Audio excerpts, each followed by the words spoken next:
చెవిటోన్ ముంగట శంఖ ముదినట్టే చేస్తురుగా కొందరు జీడితుగాళ్ళు. అరే ఆలకైనా ఉండాలే కదా జర్రంతనైనా. మనం కూడా మనుషులమే, సాటి మనుషులకు గిసోంటి తిండి పెట్టుడు న్యాయమేనా అని. ఏంది పిల్ల మ్యాటర్ చెప్పకుండా బూతుల రాగం ఎత్తుకున్నావు అంటారా? ఇది చూసినాక మాటల కంటే బూతులే ఎక్కువ వస్తాయి మళ్ళా.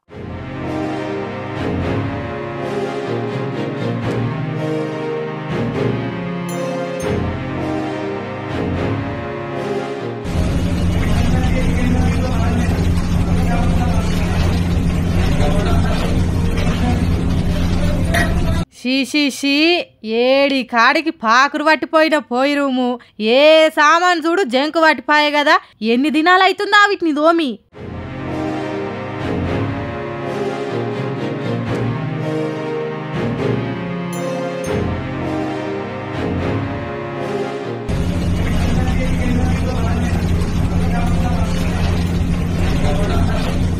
అబ్బో ఇది మరీ ఘోరంలో దేవుడా. చూస్తుంటే తిన్న అంత బయటికి వస్తుంది. వీటినా మనం లొట్టలేసుకుంటే బుక్కలు పెడుతున్నాం అనిపిస్తుందిలే. ఆ ఫ్రిడ్జ్ తెచ్చి ఎన్ని శతాబ్దాలు అవుతుందో. ఓ అబ్బో ఇంకా చూపియకుర్రి అని మీరు ఎంత మొత్తుకున్నా మీకు బుద్ధి వచ్చేదాకా గిసొంటి వార్తలు చూపిస్తూనే ఉంటాం. మళ్ళీ ఇది ఏదో రోడ్డు పంటుండే ఆషామాషి హోటల్ కూడా కాదు. బంజారా హిల్స్లో ఉండే మండి 36 అరేబియన్ కిచెన్ వాళ్ళ కథ ఇంత కమ్మ ఉంది.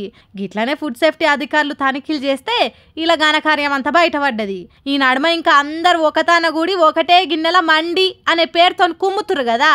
హాగో ఆ తిండే ఇంత చక్కటి జాగల ఇంత కమ్మటి వస్తువులు వేసి వండుతుర్రు అన్నట్టు. పోని ఇప్పుడు మీరంతా పోయి ఆ హోటలోని మీద ఒర్రినా నా పైసల కోసం నేను ఏమైనా చేస్తా అని మర్రబడతాడు. తినే మీకు సోయలేనప్పుడు వేలకు వేలు పైసలు వస్తున్నాయి, మీ పానాలు ఖరాబ్ అయితే నాకేంది బాధ అంటాడు. మళ్ళీ అవసరమా? అందుకే మీకు సోయొచ్చేదాకా మీరు ఎంత తిట్టుకున్నా దినాం గిసోంటి మస్తు హోటళ్ళు బయట పడుతూనే ఉంటాయి, మేము చూపిస్తూనే ఉంటాం. ఇంకా ఏం చూస్తుర్రు? ఎవరైనా హోటళ్ళల్లో తినుకుంటే చూస్తే గిన్నె తీసి హోటళ్ళని ముఖానికి ఇస్తుర్రి. అప్పుడైనా మారుతారు ఈ మానవత్వం లేని మనుషులు. థూ మరీ గింత ఘోరమా? ఎంత మీరు ఆ తిండి తినకపోతే మంది పానాలు తీసి వాళ్ళు ఉసురు పోసుకుంటారా? మీకేం న్యాయం అవుతుంది? వీలుగాక జల్దీ డ్యూటీలకు పోయేటోళ్ళు వేరే దారి లేక బయట తినవలసి వస్తుంది.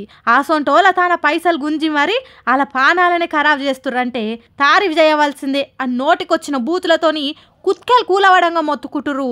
ఇది చూసినోళ్ళు ఇప్పుడు జర పొద్దుగాల ఓ గంట ముందుగా లేచి ఇంట్లోనే వండుకొని తినుర్రి. మీకోసమే కదా చెప్పేది. ఏమంటున్నాం? మీకు ముచ్చట తెలుసా?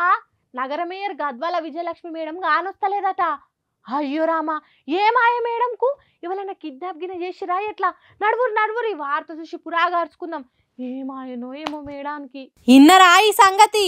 నగర మేయర్ గద్వాల విజయలక్ష్మి మేడం కానొస్తలేదట. అరే మేమేం మజాకులు చేస్తలేం, అందిన కంప్లైంట్ నేనే చెప్తున్నాం. మళ్ళా ఆడగాదు ఈడగాదు సీదా జిహెచ్ఎంసీ ప్రజావాణిలోనే ఫిర్యాదు చేసిండు బీజేపీ కార్పొరేటర్ శ్రవణు. చెట్టంత మనిషి ఏడికి పోయిందనో గట్ల కంప్లైంట్ ఇచ్చిండు అంటారా? విజిటింగ్ హవర్స్ లా జిహెచ్ఎంసీలో మేయర్ అందుబాటులో ఉంటలేదట. కార్పొరేటర్ వాళ్ళ డివిజన్లు ఉన్న సమస్యలను మేయర్ కు చెప్పుకుందామని పోతే మేడం జాడ పత్తా లేకుండా పోయిందట. అందుకే మేడం గానొస్తలే అని ఫిర్యాదు ఇస్తే ఆ ఫిర్యాదు తీసుకొని అక్నాలెడ్జ్మెంట్ ఇచ్చిర్రట అధికారులు. మళ్ళీ మేడం జాడ దొరుకుతుందో లేదో చూద్దాం.